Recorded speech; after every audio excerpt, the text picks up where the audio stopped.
know the extent of housing access in Australia? Based on our research, we have found that housing pressure is prevalent in Australia.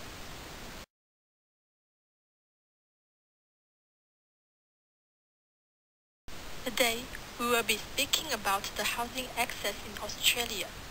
I have broken my topic into three main parts, including the definition of housing access, individual determinants, and environmental determinants. The purpose of this presentation is in order to investigate housing access using ecological and social justice perspective.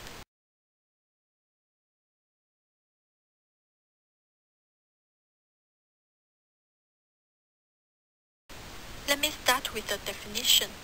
What is housing access? This public health issue refers to the inability of Australians to afford housing, the inability to obtain proper housing, the insecurity and the lack of privacy.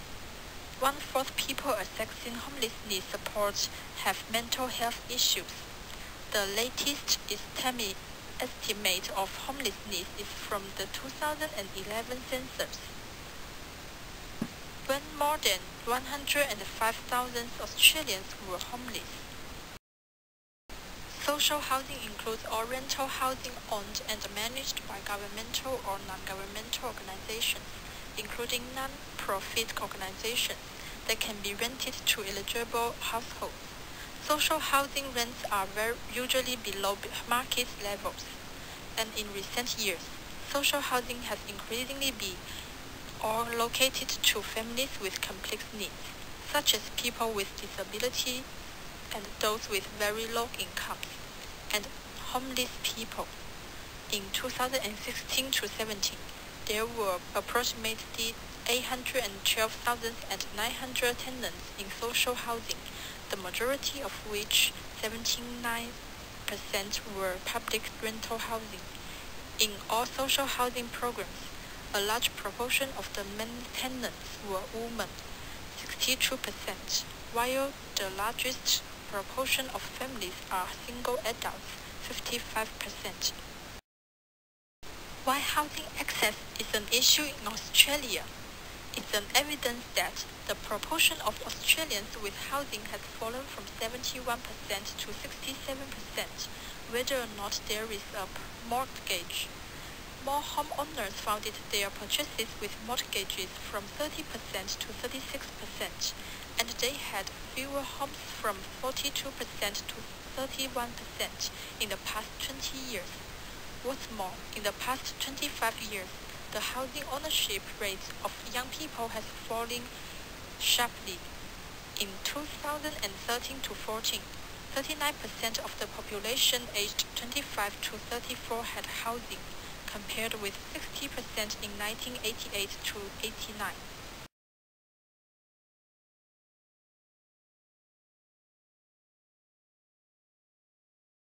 Next, I'm going to use Red Lotus model of health and well-being to explain housing access. Then I'm going to talk about the individual determinants of housing access. There are several ways to influence housing access, and it is also many determinants that lead to homelessness. Poverty and the inability to afford adequate housing are the main causes of homelessness. Regarding to the biological status, age and gender are considerations. Young people are more likely than other age groups to live in affordable housing. Private leases, overcrowded families, and recent forced migration. The largest population that's affected by homelessness is the people who aged between 25 and 34 in 2011, accounting for 18%. Older renters who aged more than 65 are particularly vulnerable to affordable housing, especially singles and young women are more susceptible to housing instability. How socio-economic status affects housing access in different situations. Education, employment, and income are the factors that affect public health of housing.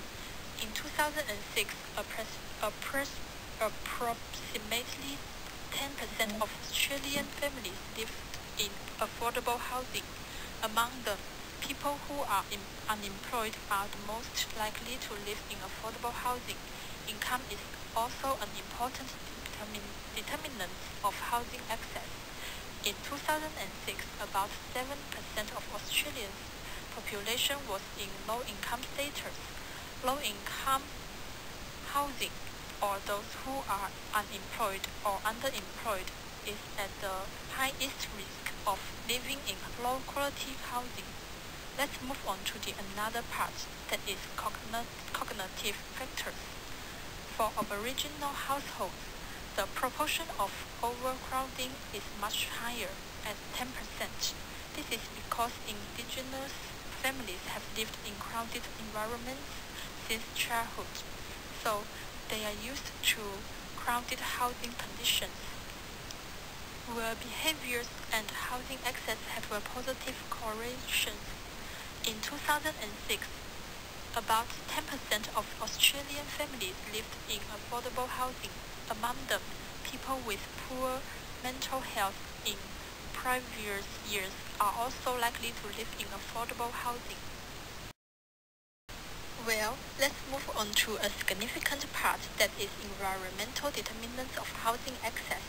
Firstly, for the built environmental determinants, including new building, planning restrictions on the use of land and local opposition to new home builds.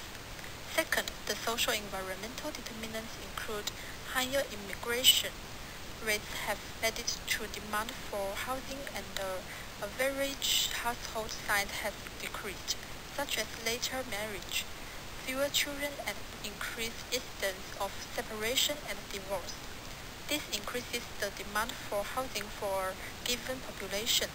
Then, the economic environmental determinants include houses are being valued as speculative assets, rising incomes, cost of renting, mortgage availability. Lastly, the political environmental determinants include housing assistance funding, specialist homelessness services, the National Disability Insurance Scheme.